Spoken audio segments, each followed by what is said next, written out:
Alright, so we're back. Experienced some technical difficulties. Had to start it over. So once again, 7 Days of Wisdom, Aquaus Kelley, episode 31, June 11th, 2016, 10:28 p.m. And we were discussing the importance of research, and I was giving everyone an example of, how I go about my process of conducting research and how research essentially helps to allow you to examine the history to provide opportunities for us from what we examine through our research. So I was given the example of Instagram, because we're all familiar with Instagram, and just how we can learn so much from someone's Instagram. Like, it's simple. Literally go on Instagram, you see what people are posting, you see the comments, you see the captions, and when it comes from a business perspective, right? When it comes to analyzing a business or a company or a brand, one of the best things to do is to go to their Instagram profile or Twitter profile and just scroll through their history, see where their first post was, see how long they've been on the platform, see how many likes and comments they may have received from the first post that led up to all the likes and the following, the traffic that they received on their most recent post. And just through examining and researching and looking through that, you'll see little gaps of opportunities, like, oh, this person took a picture with so-and-so. Oh, this person's friend is so-and-so. And who knows, you might find out that you know someone's friend who works for this company that you're trying to get employed at. That all comes from research, right?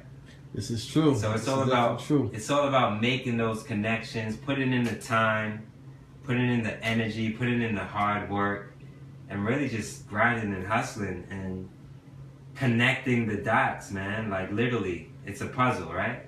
Like, so Aquaus, so right now with A Lover's Ambition, what's your main social media platform, your go-to platform? My go-to platform right now is Instagram and Twitter. And why? Twitter, because it allows me to engage heavily with people and brands that I want to work with in the near future. So when I see their tweets, if it's something I can relate to or something that elicits a response, Twitter. If it's a picture, or if I'm searching hashtags for a certain event or a certain culture, we talked about this earlier, sneaker culture, health culture, just event culture, for example, like Roots Picnic was last weekend, I believe. So just hashtagging Roots Picnic 16 and seeing all the people that were there, it allows me to stay abreast of what's going on and seeing who's where. And through doing that, as I just mentioned, it allows me to connect the dots. So I see, oh, so-and-so was at this festival. I go on their profile. I see they do something that catches my interest. They have their email. I reach out. And that's how you build relationships, just based on the common denominator of interest. I'm interested in the same thing you're interested in. I see what you do. My background speaks to what I do, because I have my credentials on all my social media profiles, and most likely it catches their attention, and then it's a way of connecting. Like, hey, I see you do this, what do you do? Just like you asked me what my vision is for Lover's Ambition, ultimately it's to provide value for brands through insights, through what we're doing now, through just providing resources, and people see that you care and you want to see them win. At the end of the day, I want to see people win. I want to see brands win. I want to connect audiences and consumers with the brands and the products and the services they love, and then connect the brands that provide those services and products with the audience who needs what they have to offer. And thus far, even as a startup company, you guys have done a phenomenal job with the Get Up and Get Fit, You provide You provided such great service with what you do, with your insight, and I commend you for that. Just keep it up. Yeah, appreciate that a lot. I mean, a lot of what we're doing now is just insight, straight insight on trends, on culture, on social, social media insights, what's working, what's changing. I mean, that's why we're experimenting now with Facebook Live. Joshua Duvall just joined. Shout him out. Josh, what's going on, man? What's going on, yo? Appreciate the support. Much love. 710 show in the building. Yeah. So cultural insights, social media. Right now I'm working with Pomfeon Music Publishing, which is a publishing company. Pretty much whatever I'm doing, whether it's music, whether it's health and fitness and wellness, I'm providing the same services. So it's insight, it's literally just insights and resource, Okay. It's sort of like just insight and innovation, man. I try to stay up on trends and what's going on, Okay. and I use that information to give to companies and brands that are coming up who need it. Yeah. So, yeah. If anybody have any questions, feel free to ask, okay? Feel free to ask. So, second thing I wanted to address, we discussed the importance of research, and then we kind of spoke about, audiences and then brands. And the thing that really drives me, right, and fascinates me, and I was thinking of this past week, is how it's really the process of building audiences and expanding a brand's reach. So everyone nowadays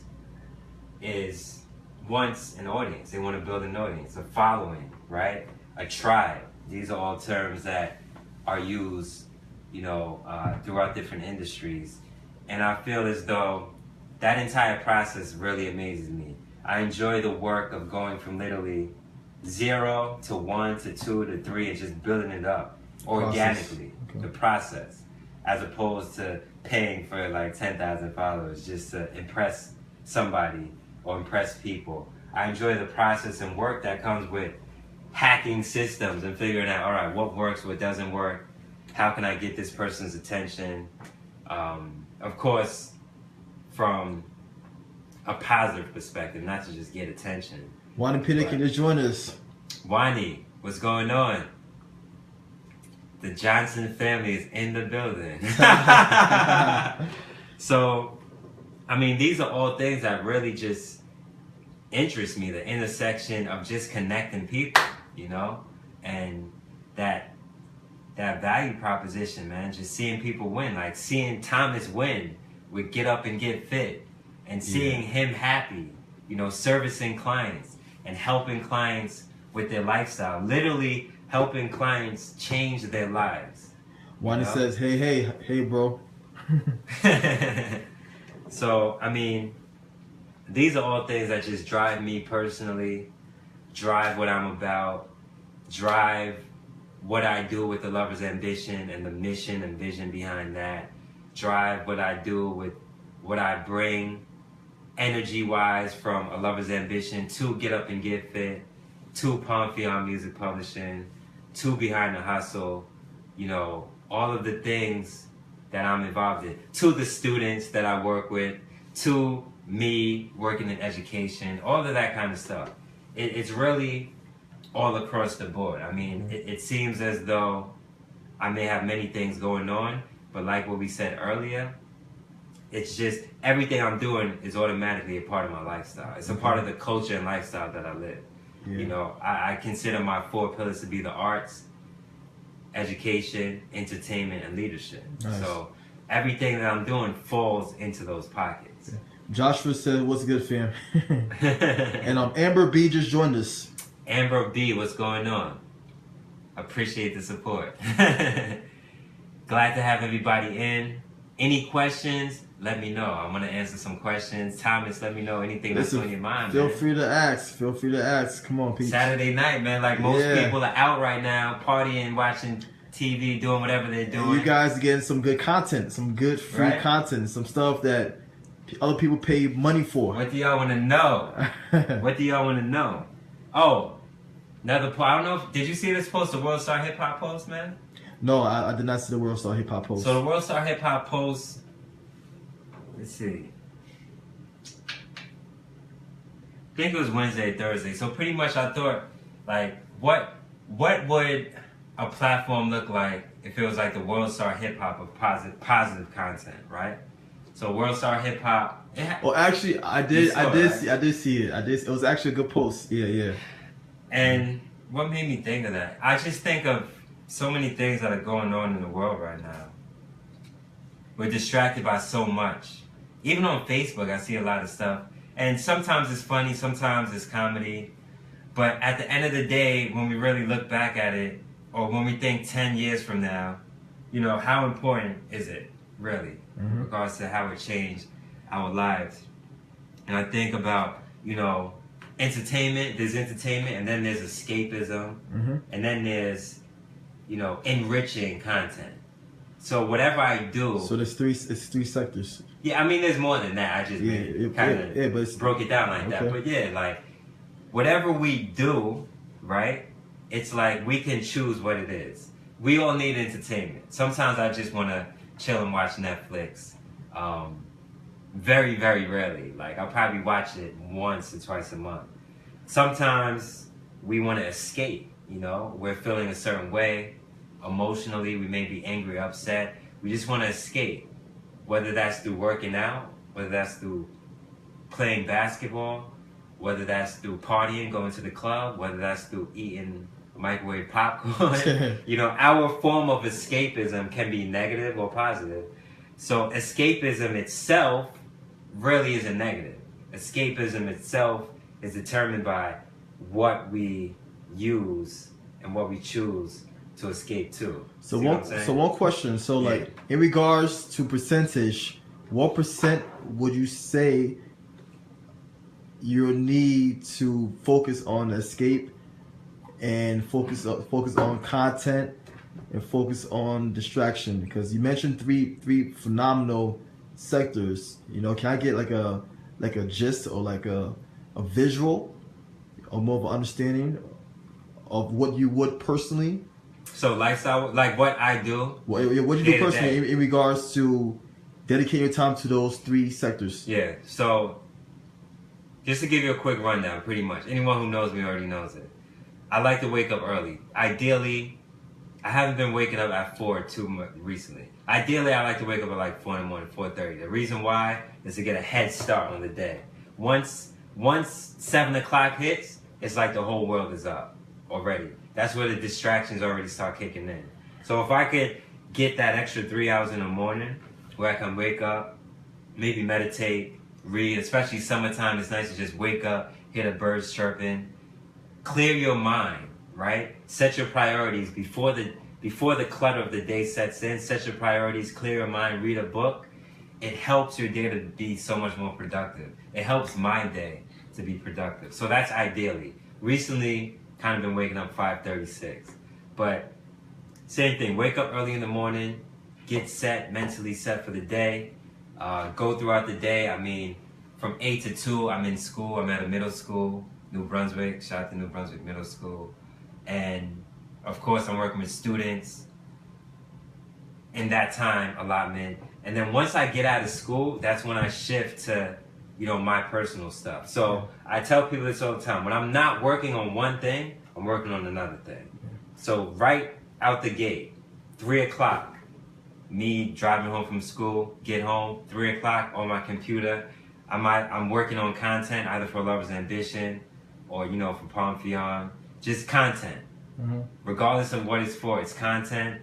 So I may be researching something. I may be on my phone on Instagram researching. I may be doing posts. So it can be anything. And that's usually from about 3 or 4 to like 9, 10, sometimes 11. Wow. Of course, I'll break it up. I have to make time to eat. Sometimes I may not even eat, to be honest with you, because I don't like. Yeah. Okay. So in regards to that, because you work so much, on finding content and research.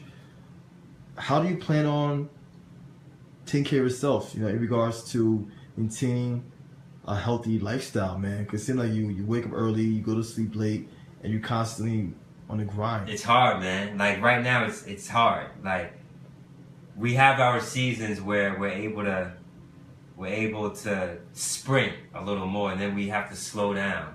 So right now, the season for me, momentum-wise, is I have the energy to do what I'm doing, and of course, we all have to eat and take care of ourselves, but it's only necessity I'm looking for. Like, it's necessary for me to eat, so I have to make time for that. It's not necessary for me to go to the movies. True. It's not necessary for me to go on dates. It's not necessary for me to go bowling or hang out right now. Mm-hmm. So, unless I have to do it, and even some things I have to do, I still kind of hard for me to do. I mean, my time is really just straight like grinding, man. Wani Peterkin says, "That's my weakness. I love my sleep." Yeah, I mean, I don't know what to say. Like last few days, I wake up. I might sleep like 4 hours, but I have so much going through my head. I wake up with things to execute on. And Ronald David Plummer Jr. just joined us. Ronald, you know, I don't think you know Ronald. St. Peter's, man. St. Peter's Boys High School, Staten Island. Ronald Plummer, what's going on, man? It's been a minute, yo. Much love, much love. Ronald on the check-in. We went to high school together. That's when I went to St. Peter's Boys High School. This was September 2001, freshman year. And then I moved to Jersey December 2002. So I went there for like a year and a half before moving to Piscataway, going to Piscataway High School. So that's a little brief history right there. I mean, right now it's picking up. Tajaron Lewis. Tajaron Lewis. Tajaron Lewis. Taj, what's up? Yo, appreciate the support. Appreciate everyone checking in. Right now we're just talking about the grind, the hustle, what goes on in regards to my day-to-day process and work ethic, really, and why we even do these videos, just to empower, inspire, motivate people to do whatever it is they want to do in life. She says, "Hey." So I want everyone listening, watching right now, I want them to let me know what it is they want to pursue. What are your dreams? What do you want to pursue? No holds barred. If you can do anything, what would it be? You know? What are your dreams out there? So as that's coming in, let's refocus the attention to, you know, the day-to-day stuff, man. Just, you know, the sacrifice of what it takes to really pursue your dreams. Because we all have 24 hours a day, 7 days a week, 168 hours a week, if I did the math right. So, and I remember the article you sent me. I talked about this in one of the last episodes with the work ethic, the entrepreneur article, the business article. Do you remember that time? No, with the work ethic, cause I sent you a couple articles. Nah, because you was like, you emailed me like I replied like 4 in the morning. You're like, now I see why you work so hard. Oh yeah. I definitely remember that. Yeah, so was it by? I forgot specifically who it was by, but I remember reading. The article was actually pretty long. It was quite long. Yeah. It was pretty in depth. Jeff Bezos was in it. Yeah. And what I remember the most is, and I said this before, Marissa Mayer, I think it's Meyer. John Mayer. I think it's Marissa Mayer. So the CEO of Yahoo, Marissa, she used to work at Google. In that article, it said that she used to work about 130 hours a week. She slept underneath her which desk. Sounds insane. Yeah. But when you break it down, it's a little over 18 and a half hours a day.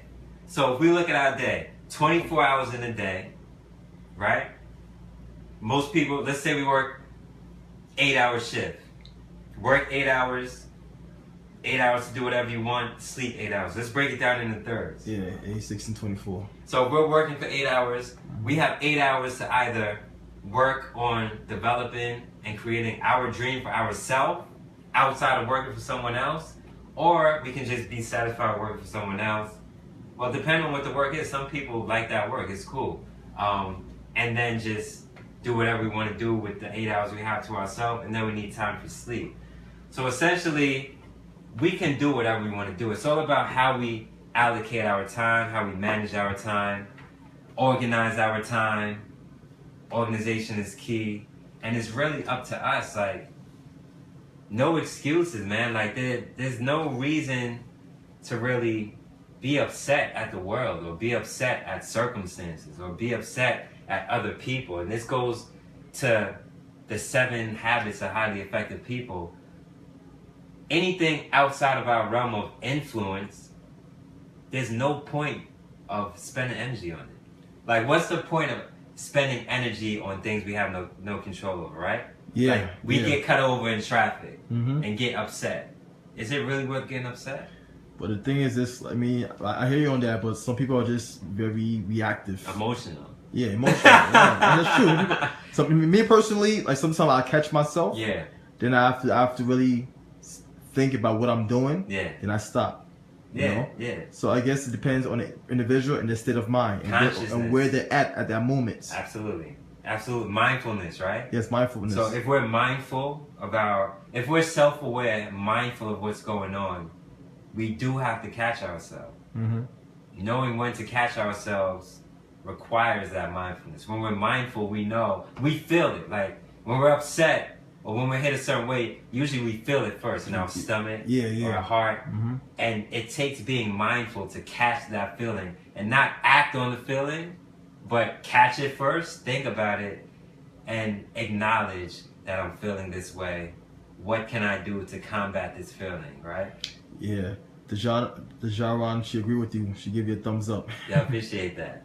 So, yeah, I mean, these are all like real life issues that we all go through, and things that we all need to, take into consideration, and things I personally love discussing, because I want to help people, and I want people to succeed, man. Like, it's that simple. I just want to see people just succeed. And we go see how passionate you are about this, about wanting others to succeed, Yeah, like, this is great. It flows, That's it, man. really is. Like, right. Students, education, like, entrepreneurs, business people. Like, I just want to see the world. I just want to honestly, like, deep down inside, just see the world be a magnificent place. Like, there are a lot of things where I ask myself, why is this way? And I've always been like this since I was younger. Just intrigued at building things and asking questions and just being curious, just a level of curiosity. So, yeah, man, I mean, these are all things that are of importance to me. Okay. So, yeah, I mean, that's pretty much it. I don't want to ramble too much longer. Yeah, but you can't forget, though, the quotes of the day, man. I look forward to those quotes of the day, Quotes of the week? Of the week, yeah. My apologies. Yo, honestly, man, this week, I don't really have too many quotes, man. Let me see something. Give me a minute. All right. So as Aquaus is looking and recapping the week, looking for those quotes, feel free to ask questions, Feel free to ask questions. He's a brand strategist, he loves to help others, he loves to give his insight, which oftentimes is pretty electric, When I have questions, I have no problem emailing him, texting him, I'll show him a quick little a voicemail if I have to, because I respect his opinion, and oftentimes those opinions and his knowledge and his wisdom really benefits me, So if you have any questions, feel free to ask. He's my brand strategist as well, and so far he's taking Get Up and Get Fit to the next level. Yeah, man. So no quotes of the week this week. I'm finishing up the Mental Leader book by Tony Dungy. our accountability call, which Yes. we have on Monday. Mm-hmm. I have to have that book finished by Monday. Other than that, I haven't really been reading as much, so I don't really have much quotes or things like that to share. I've been in the trenches more, so I don't really have any quotes this week. Just kind of been moving super fast. So no quotes this week, but I'm glad that's one of your favorite segments. And yeah, that's it, man. Anything else? Okay. Yeah. Any other questions you have, man? Anything else you want to address on your end? You want to flip the camera? With me, this is your show, man. This is your time to shine. You know. I'll be behind the camera. You know, I'm always in the spotlight. It feels good to be behind the camera, even though I don't have the steadiest of hands. Get up and get fit lifestyle, it's man. It's a lifestyle, you know. It's also like Kway just mentioned, being aware. You know, being aware. You know, and we both practice and preach that right there. Being awareness is key. Definitely. Alright, y'all. So appreciate everyone who spent some time checking in. Truly appreciate the time. It's the most valuable asset we have. So for you to just, spend a few minutes checking me out, highly appreciate the support. So that's it. Signing off with Aquaus Kelley, a Lover's Ambition Lifestyle Group, June 11th, right? June 11th, champ. Yeah, June 11th, Saturday, 10:54 p.m. We're signing out. See y'all next week. Peace. Later.